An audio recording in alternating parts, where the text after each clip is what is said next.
Bung Rocky, apakah Papua bisa merdeka? Kalau bisa, bagaimana cara mempercepat kemerdekaan itu? Kalau tidak bisa, maka jangan biarkan darah terus mengalir di bumi Papua ini. Saya kena kasus, dipanggil berkali-kali di sidang oleh Bareskrim karena saya sebut bahwa Pak Jokowi berbohong soal IKN. Yang saya sebut Jokowi itu bajingan tolol. Lalu saya diperkerakan di 33 provinsi. Ucapkan apa yang menjadi kegelisahan filosofismu itu. Ucapkan apa yang merupakan kesimpulan akademismu itu. Ucapkan apa yang merupakan kemarahan kulturalmu itu. Hanya dengan itu, narasi itu hanya bisa dibuka dengan cara itu. Nggak boleh ada yang disebut manipulasi itu di dalam teori komunikasi untuk menghasilkan narasi itu. Harus ada apa yang disebut oleh seorang tokoh filsuf tentang naratif, Jürgen Habermas. Mesti ada ideal speech situation. Dalam keadaan itu tidak boleh ada asumsi yang disembunyikan. Nah, kejujuran komunikasi harus dimulai dengan membuka asumsinya tuh. Jangan simpan asumsinya, itu curang namanya kan.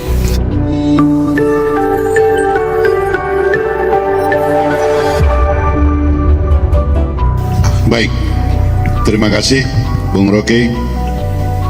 Nama saya Saleh Al-Hamid. Saya berada di Papua sudah 55 tahun.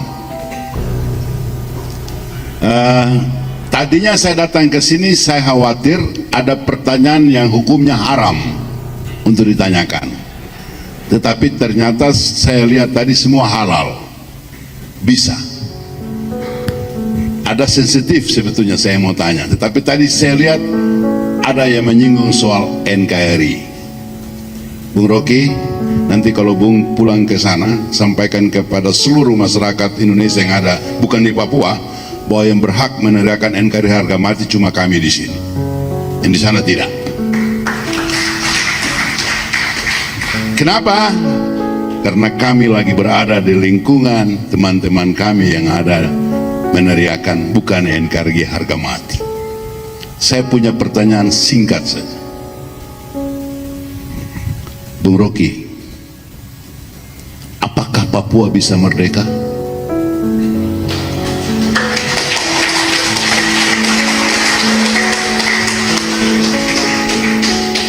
Kalau bisa, bagaimana cara mempercepat kemerdekaan itu?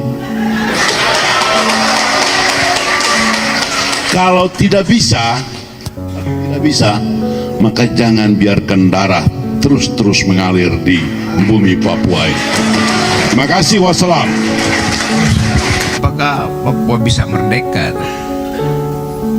Kalau saya tanya misalnya, kalau Anda saya tanya, apakah Papua boleh merdeka? Boleh, tapi tidak bisa. Apakah Papua bisa merdeka? Bisa, tapi tidak boleh. Jadi dialektika itu yang menyebabkan Papua diberi otonomi khusus tanpa kejelasan. Karena soal tadi memang nggak jelas. Bisa merdeka tapi tidak boleh, oleh karena itu dikasih otonomi khusus. Boleh merdeka tapi tidak bisa karena akan di bail out lewat otonomi khusus. Kan itu soalnya. Jadi disogokan untuk tidak menjawab dua hal itu, bisa dan boleh. Pada akhirnya itu yang harus kita ingat. Tetapi kita tahu bahwa ada prinsip self determination yang diakui oleh PBB itu. Bikin aja kan. Jadi saya terangkan tadi bahwa kalau dikendalikan di kepala, pertanyaan bisa merdeka mbak? Kalau saya bilang tidak bisa, orang bertanya kenapa nggak bisa? Ya kan Anda bagian dari Indonesia. Oh iya, saya tahu bagian Indonesia. Tapi Indonesia tidak menganggap saya setara dengan rakyat dia yang lain. Maka ada alasan berikutnya, dalilkan sesuatu supaya jelas bahwa kenapa ingin berpisah. Alasannya ABCD. Alasan pertama tentu adalah soal harga diri. Alasan kedua adalah soal disparitas tuh. Alasan ketiga soal ditelantarkannya sumber daya ekonomi. Kalau tiga alasan itu diucapkan ke publik internasional dan publik internasional kasih angin soal itu, kasih angin artinya menganggap masuk akal, maka fasilitasnya tersedia, self determination tuh. Tetapi itu artinya bertarung di dalam narasi itu. Sekarang ada problem, narasi itu diucapkan tidak di backup oleh kekuatan bersenjata, nggak bisa terjadi itu dalam keadaan sekarang. Tetapi sebetulnya sama seperti dalil yang dibuat oleh Palestina pada Israel, sama aja. Tapi Israel bilang iya, tapi kalau anda minta lebih nggak kita kasih itu. Kenapa? Karena ideologi Israel adalah land for peace. Karena itu menteri pertanahan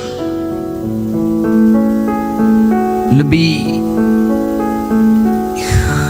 kuat daripada menteri pertahanan. Di Israel itu menteri pertanahan di atas menteri pertahanan, karena soal keterbatasan tanah. Jadi dasar konfliknya begitu tuh. Nah, kita balik pada ide tadi itu. Semua orang yang saya temui itu menganggap bahwa ya jangan merdeka dong gitu. Tetapi dia hanya mengucapkan jangan itu karena dia merasa sayang pada Papua. Sementara pemerintah menganggap bahwa Papua itu tidak boleh merdeka karena itu sumber daya pembiayaan ekonomi di masa depan.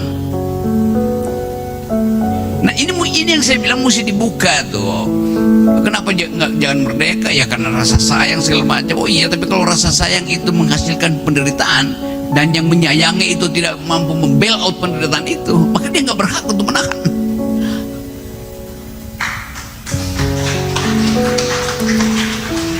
Sekali lagi saya terangkan ini dalam forum akademis yang sifatnya naratif ya, bukan yang kalau hal yang lebih dari itu kita rapat aja, bikin rapat. Jadi keinginan itu ada di situ tuh, sama seperti yang pemimpin berikutnya siapa kalau begitu? Ya kita nggak tahu siapa, yang penting ide itu tuh. Kita nggak pernah tahu apakah Nabi Muhammad menginginkan Abu Bakar diganti oleh Umar, nggak pernah ada persepakatan itu. Tetapi orang akan anggap bahwa oke, model dari Abu Bakar itu dilihat oleh Umar sebagai yang ideal. Maka diasumsikan kalau Abu Bakar itu mengidealkan Umar, pasti Umar mengidealkan Nabi Muhammad. Itu yang terjadi di kita juga tuh, dalam versi yang lain tuh, bahwa akan ada pemimpin datang dari tanah Papua. Lalu orang tanya, sebutkan sekarang. Ya buat apa disebutkan? Kalau kemungkinan disebutkan itu justru membatalkan ide untuk merdeka, kan itu intinya. Jadi sekali lagi, posisi-posisi semacam ini mesti dibuka sebagai problem, jangan ditantang untuk bertanya kan. Dan saya juga nggak tantang untuk menjawab, karena ini pertanyaan kemanusiaan yang adil dan beradab tuh. Buat saya saya lebih menghargai kemanusiaan yang adil dan beradab daripada ide persatuan. Karena secara moral ya persatuan, tetapi menghilangkan aspek keadilan dan peradaban itu kan gak ada gunanya kan. Jadi poin itu yang saya mau ucapkan sebagai pertanggungjawaban konseptual saya untuk mengatakan bahwa bisa merdeka dan boleh merdeka dari perspektif teman-teman di sini. Nanti Rocky Gerung ditangkap polisi, ya saya terangkan nanti bahwa saya bicara ini di kalangan akademis itu, soal-soal semacam itu. Dan saya percaya bahwa aparat, beberapa hari lalu saya masih ketemu dengan Bais segala macam, bicara hal yang sama. Saya sekarang ngajar di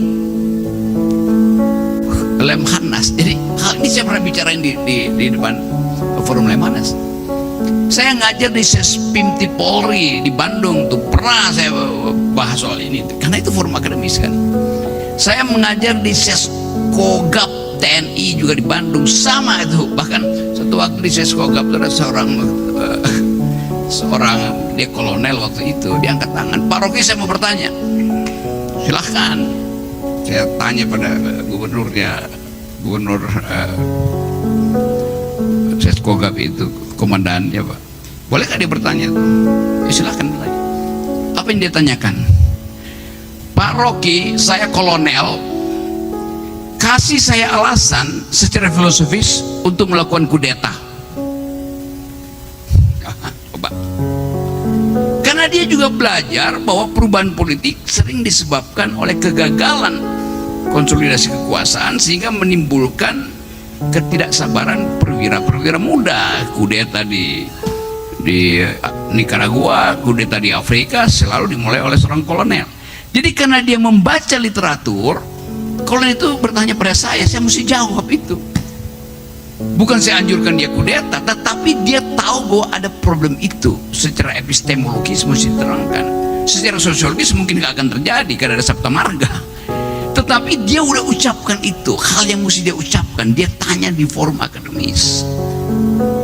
Dimana saya jadi pengajar di Seskogap bahkan TNI.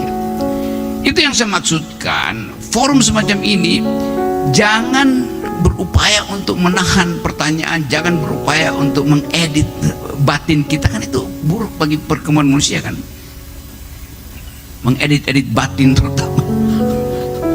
Jadi sekali lagi itu yang membuat saya masih betah untuk menjawab di sini. Oke. Ya, soal apa lagi tadi ya? Soal Stefanus soal Cartens itu. Cartens itu adalah bagian dari Seven Summit dunia tuh. Jadi ditanya mana tuh 7 gunung tertinggi di dunia, di semua benua yang ada di benua, Cartens adalah satu di antara 7 gunung tertinggi. Saya terakhir ke Himalaya mungkin 3-4 tahun lalu tuh. Saya mulai melihat esnya meleleh di situ, sehingga kalau Anda lihat misalnya laporan terakhir di majalah 2 minggu lalu, es Himalaya itu udah mencair dan mulai terlihat jenazah-jenazah yang dari tahun 80-an. Kan di Himalaya sekarang ada kurang lebih 200 jenazah yang ditinggalkan di situ. Jadi jenazah abadi itu, karena nggak bisa dibuat turun. Kalau Anda naik Himalaya, paling nggak Anda mesti punya uang asuransinya 500 juta. Itu karena itu untuk membuat turun jenazah itu. Jadi kok esnya lagi longsor, bisa kelihatan oh ini pendaki tahun 80-an. Kenapa? Masih utuh dia. Karena dia masih pakai sepatu kickers yang warna kirinya merah, warna kanannya hijau, kickers. Atau ini ranselnya masih Lafuma itu, gitu-gitu lah. Jadi ini gejala climate change yang sifatnya planetarium, yang dalam bahasa akademis jumlah kerusakan yang dibuat oleh manusia telah melampaui kerusakan yang dibuat oleh alam tuh. Longsor itu, gempa bumi harusnya itu pekerjaan alam, tetapi ada longsor yang disebabkan oleh manusia, gempa bumi disebabkan oleh manusia tuh. Apa istilahnya itu? Antroposin. Jadi jumlah kerusakan yang dibuat oleh antropos telah melampaui jumlah kerusakan yang memang secara sirkuler dibuat oleh alam tuh. Saya kasih contoh misalnya. Di benua Afrika ada gurun Sahara, oke? Sejajar dengan gunung Sahara di benua Amerika Selatan ada hutan Amazon gitu. Orang sering menganggap bahwa itu gurun itu nggak berguna tuh, yang berguna adalah hutan Amazon. Pandangannya begitu kan, gurun, gersang, hutan Amazon hijau itu. Tapi kalau kita baca riset, hutan Amazon itu justru jadi hijau karena adanya gurun Sahara.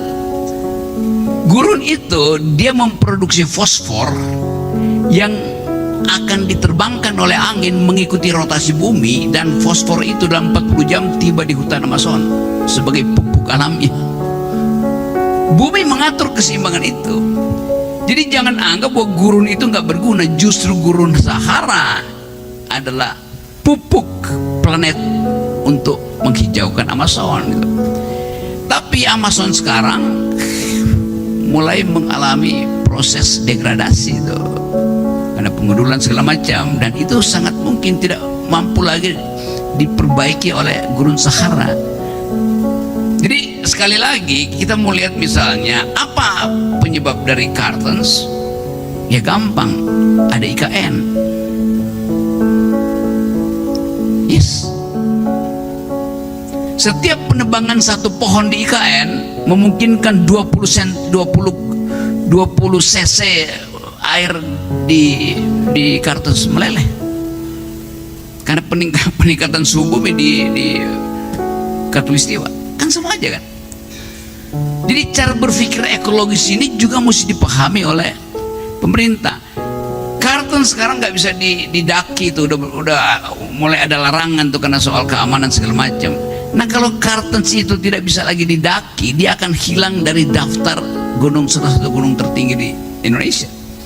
Saya udah berupaya untuk terangkan, saya nanti akan terangkan pada Pak Prabowo bahwa Gunung Kartens itu kan Kopassus juga berapa kali naik ke situ, dia mesti tetap abadi di situ, esnya di situ tuh. Nanti kalau tanya Pak Prabowo bagaimana cara mengabadikan Pak Rocky itu, ya jangan lanjutkan IKN karena IKN itu memproduksi panas. Itu logikanya begitu, cuma logikanya kan. Sekarang kan suhu IKN itu pohonnya dibabat, akibatnya panas matahari makin kuat di situ. Di bawahnya adalah batu bara, nggak tanpa pohon panas batu bara naik. Jadi yang Pak Jokowi akan jadi sandwich di IKN tuh, dipanggang dari atas, dibakar dari bawah. Kenapa begitu? Karena nggak ada AMDAL. Baru sekarang ketahuan bahwa itu sebetulnya di bawah itu batu bara. Bahkan digali terakhir oleh orang Amerika, itu ada gas yang berbahaya di situ. Mau diapain coba? Udah dibangun. Nah itulah kedunguannya. Harusnya AMDAL dulu, tanya pada ahli itu, bukan sekedar memindahkan. Jadi kalau ditanya kenapa dipindahin, tanya pada dukun. Mungkin dukun beliau yang itu dipindahin kan. Kan sampai sekarang nggak ada keterangannya. Saya kena kasus, dipanggil berkali-kali di sidang oleh Bareskrim karena saya sebut bahwa Pak Jokowi berbohong soal IKN. Yang saya sebut Jokowi itu bajingan tolol. Lalu saya diperkarakan di 33 provinsi. Saya diperiksa oleh Bareskrim. Pak Rocky bilang begitu. Iya, saya bilang begitu. Pak Rocky bilang di mana? Saya bilang itu di depan demonstrasi buruh yang menolak Omnibus Law itu. Berarti itu tidak sopan. Saya ucapkan itu di forum demonstrasi. Masa saya bilang Jokowi adalah orang yang baik, orang yang pro buruh, buruh lagi marah. Jadi Pak Rocky provokasi. Ya saya provokasi. Saya bilang terus terang memang saya provokasi kok. Tapi saya tidak pernah mengucapkan Jokowi bajingan tolol di depan pesta pernikahan atau dalam upacara keagamaan atau duka cita. Saya ucapkan itu secara kontekstual, biasa aja memprovokasi buruh dengan ucapan itu. Mana buktinya bahwa Pak Rocky bilang Pak Jokowi berbohong? Kan waktu itu saya bilang Pak Jokowi bilang ada 120 investor dari Singapura akan masuk ke IKN, akan ada 20 dari Arab akan masuk, akan ada 10 dari Inggris. Jadi kira-kira ada 200 investor akan masuk. Saya bilang Pak Jokowi berbohong. Setahun lalu saya bilang begitu. Lalu saya disidang. Nah sekarang terbukti nggak ada satupun investor yang masuk ke IKN. Lalu siapa yang salah, Pak? Mereka yang menjilat Jokowi yang mesti dipenjara. Lalu saya ucapin yang benar dan saya akhirnya pengadilan terakhir. Iya memang begitu kan. Karena saya menghitung dari awal dengan pengetahuan tertentu, saya bilang nggak mungkin ada investor masuk ke IKN. Saya bolak-balik ke Eropa, saya bicara dengan anak muda Eropa, mereka bilang mereka akan boykot perusahaan Eropa yang mau berani masuk ke IKN. Ya saya cerita tadi juga terjadi akhirnya kan. 2 perusahaan besar kabur dari Indonesia gara-gara tekanan dari anak-anak muda Eropa yang melihat bahwa Indonesia itu merusak bumi, membuat bumi makin panas. Akibatnya apa ya? Kartensnya meleleh. Itu intinya. Jadi kita berpikir ekologis, artinya berpikir sebab akibat itu di tingkat planet. Dasarnya begitu sebetulnya. Jadi kemampuan analisis itu yang ingin saya kembangkan. Saya nggak ada problem secara personal dengan Pak Jokowi, nggak ada. Pak Jokowi kawinin anaknya, saya diundang, bahkan VIP itu, nggak perlu lewat pas pampres itu kan. Tapi saya nggak bisa datang karena saya lagi kasih ceramah di Aceh misalnya. Anaknya Gibran datang ke saya dan minta saya kritik di depan dia tuh. Jadi saya nggak ada problem secara personal dengan Pak Jokowi atau menteri-menteri atau Pak Luhut yang sering dianggap. Ya saya berteman dengan Pak Luhut, tapi kalau kebijakan itu saya kritikan. Saya berteman dengan Pak Prabowo, saya berteman dengan Pak SBY, tapi saya tidak ingin pertemanan itu membatalkan sifat kejujuran kita dalam memberi kritik pada publik kan. Itu aja bahasanya. Jadi sekali lagi bagian-bagian itu saya kira yang ingin saya titipkan, supaya ucapkan apa yang menjadi kegelisahan filosofismu itu, ucapkan apa yang merupakan kesimpulan akademismu itu, ucapkan apa yang merupakan kemarahan kulturalmu itu. Hanya dengan itu, narasi itu hanya bisa dibuka dengan cara itu. Nggak boleh ada yang disebut manipulasi itu di dalam teori komunikasi untuk menghasilkan narasi itu. Harus ada apa yang disebut oleh seorang tokoh filsuf tentang naratif, Jürgen Habermas. Mesti ada ideal speech situation. Dalam keadaan itu tidak boleh ada asumsi yang disembunyikan. Nah, kejujuran komunikasi harus dimulai dengan membuka asumsinya tuh. Jangan simpan asumsinya, itu curang namanya kan. Sama seperti Anda ingin menikah, Anda mesti sebutkan masa lalu saya seperti ini, masa depan yang saya inginkan seperti itu. Jangan sembunyikan. Kalau disembunyikan nanti malam pengantin pertama itu jadi problem.